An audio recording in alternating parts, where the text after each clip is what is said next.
Greetings everyone, this is P and welcome to another Noclip episode in Call of Duty 4. Today we're gonna see the mission Safehouse or Village Assault, which is the file name of this mission. So there are two versions of this mission. It's the current one we're looking at and the daytime mission, the daytime version, which is the heat level. Heat is basically happening after this one, the next morning I presume. And yeah, it's practically the same map. It should be exactly the same with lighting changes and of course the objective and script. So yeah, it's a pretty nice map. Actually, it's one of my favorite maps in terms of design. And let me disable fog real quick so we can have a better view of the map. So we can see that it's basically this this cliffside on the river side. That's basically the whole village map, and I think on early versions of this game this used to be like a multiplayer map, but for some reason they didn't keep it, probably because the map isn't really balanced for multiplayer. It's quite open at times, but yeah, although it's a good map, like it's a moderately open map, you have various of places to visit, it's quite cool. And it can be used in many things. Like for example, if you had a survival mode, it wouldn't be too bad if we use this one as survival. Of course, it's not perfect for survival because, like I said, it's too open, and you don't need maps to be too open and too vast. For example, you had to rule out this area. You would want to rule it out if you want to do survival or multiplayer because it's too open for these modes. And maybe this side down here. So if you were to make a multiplayer or survival version, this confined area would be, I think, a better choice. But yeah, overall the map is pretty nice. Like, the design is great. We can see the edge of the cliff, like this road over here. It leads to nowhere basically. Around the corner there is almost nothing.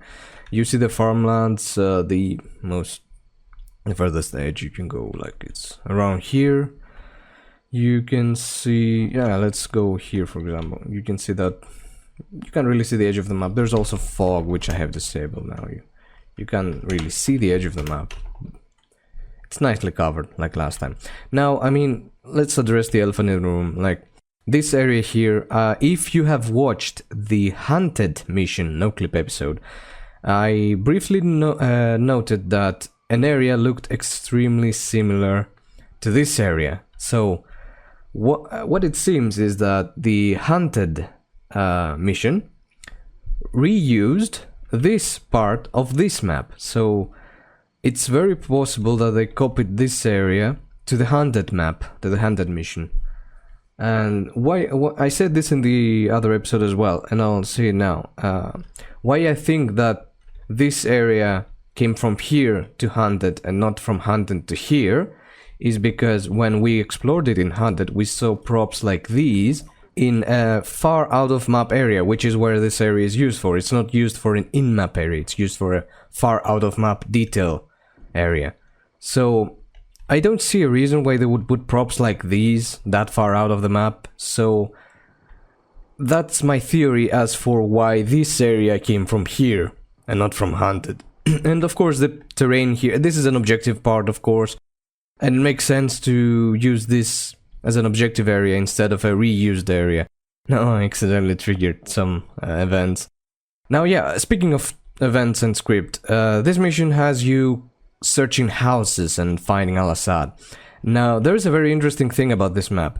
Usually everyone finds Al-Assad in this barn over here. However, there is a chance that you can find Al-Assad in this garage over here. Why this happens, I'm not sure why it happens actually, but I know that if you want to trigger this, the easiest way is to skip every other houses. I mean, we start over here in the mission, and before you clear any houses, you rush to the barn, you clear the barn first, and then you go to this house.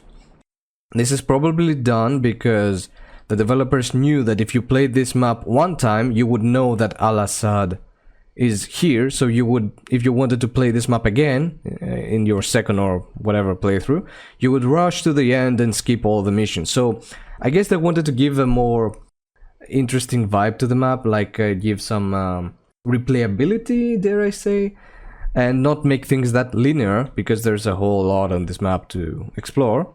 So I guess they did it in that way. So if you go here and on your second playthrough as the first house you want to clear, you won't find Al-Assad, and then you have to look to another building, which is a very interesting fact of this map. This is like more interesting than exploring the out-of-map areas, because there's not much to it. Like, speaking of out-of-map, the only interesting out-of-map thing is this factory, this background factory, which seems quite cubic and simplistic.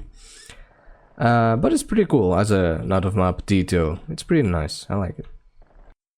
And now, it looks like that from a close distance, but if we go from inside map, there's fog and it covers most of the low detail stuff. It's still nice, nonetheless. Like, it's simplistic, it's cubic, but it is what it is. For a 2007 game, it's more than enough, if you ask me.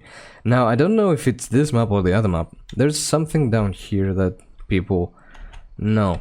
I think this is in the heat map, so we're gonna talk about this little interesting thing in the heat map whenever we get there. And I'm not really sure how to trigger it, actually. Some people say it's an Easter egg. Maybe it's not. Maybe it's something devs forgot. I have no idea what it is, to be honest. I can only speculate at this point. So yeah, let's see what other things we can find. Okay, there's a village-like out-of-map area here, like another part of the village. An interesting garage house here, which I haven't seen before. That's nice. Now, can you see these areas? That's what I want to see. Oh, so basically we can see... That's pretty nice, actually. Like, we can go to this... Okay, spawned enemies, that's fine, though. Yeah, you can see a fair amount of this village. Like, you can't really notice it is within trees and stuff. And there's bushes, but I really like this detail. Like, look at that foliage over here. Like, the vegetation is looking very nice. Reminds me of some actual forest places I have been before. Looks pretty nice. So yeah. Oh, this is an interesting cliffside. Haven't seen before. Yeah, there's not much else besides that, actually. That's more or less it. Yeah. Yeah, it's pretty cool. So the most interesting part about this map is the script objective thing, because like I said before, you find Al-Assad here if you finish any building first, and something like that. Like, I'm not exactly sure how it works. I remember having looked in the code long ago, and it was quite convoluted. I couldn't really tell what was happening. And the way I figured it out is by actually playing it and trying out the objectives to figure out how it works. And yeah, it's complicated in the code, but the idea is that if you go straight to the barn as your first objective, Al-Assad won't be there. The devs will assume that your first playthrough would be searching one by one the closest building you find to yourself, and then you end up in the barn as the final building. So in your second playthrough, you will know that Al-Assad is there, and you will go straight to it, but you won't find Al-Assad because the script found out that you searched this building first, so it will place Al-Assad over here, and you'll find him here on your second playthrough if you go to the barn first. I mean, it is what it is. It's a very interesting fact, and it's worth talking about, and it's a pretty nice map, actually. Pretty open, exploring objectives. Reminds me of it's like a Call of Duty 2 style mission. Like, in Call of Duty 2, you have these missions where you have to clear various locations or buildings on any order you want. You have objective A, B, C, D, and you clear them out in any order you want, and you get the objective done if you clear all of them. And this is basically a Call of Duty 2 remnant objective logic, which is pretty cool, actually. I mean, Call of Duty 4 and Call of Duty 2 are sequel to one another. Yes, there is Call of Duty 3, but Call of Duty 3 is not a PC port, so... And it's in a different engine, as far as I know. So, is it really Call of Duty? I mean, yeah, it is on the title, but... In terms of the PC sequence of Call of Duty games, it's quite distant, and it's a sad thing because some of the console titles are pretty cool. But yeah, that's not the time to talk about this. We can just wrap up this map. It was a pretty interesting discovery. Very happy to share it with you. Hopefully it was interesting for you guys as well. So, with that said, thanks everyone for watching. Hope you enjoyed this one. See you next time. Bye bye.